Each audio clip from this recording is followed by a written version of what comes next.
Hello, today we are going to be using the first edition vinyl from 𝓢𝓸𝓬𝓲 Crafts to create these spooky little goodie containers. So I would use these for things like beads or sequins, and they are super simple to make. As you can see here, I have made a bunch of them, and then I'm going to go through the process with you of making one here today as well. My favourite are definitely these on the glass bottles with the cork at the top. I just like the bottle style better. And on this one I have added a little screw so I can add some charms and some glitter on the top there as well for some extra cuteness.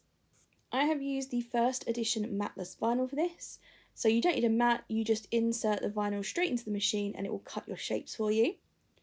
I chose these super spooky cute designs from 𝓢𝓸𝓬𝓲𝓪. I will link them down below for you. And then I've cut them out on some white, the shimmer pink and gold, I believe. And I'm going to show you how I put together the little bottles. So I'm literally just peeling these up like stickers. When I first cut them out, I weeded the extra vinyl away from the white piece. So you can see I've got little skulls and a little ghosty that I'm using just like stickers from there. And then the pink one, I didn't weed the excess because they're such tiny little designs that they would peel up and they wouldn't stay adhered. So I've left all of the vinyl on there and I'm just grabbing out the little bits that I want, little sparkles and stars, and adding them all around the bottle. I decided this needed a little something extra, so I do go ahead and add a bunch of gems, lots of the teeny tiny ones all the way around. And then it needs something even more, so I decide on one of these word stickers from the Mrs. Brimble sticker sheet. I wanted the 31st of October, but it was too long, so I go for spooky instead. I'm just using my tweezers to place that. You could make these as simple or as complicated as you want. I'm really excited to make some Christmas versions. I think they'll be really cute.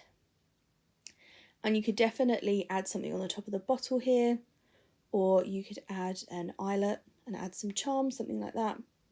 You really can go all out or just add something super simple. It's entirely up to you. After I have added my gems, I'm adding a few more of these little pink sparkles. Adding more is always what I want to be doing. For some reason, I can't just leave it as it is. I always want to add more. And this is the little bottle complete, little 360 view there. Show you again a bit closer up. So I hope you have enjoyed seeing this video and all of my little spooky cute bottles, and I will be back again to craft with you very soon. Thanks for watching. Bye.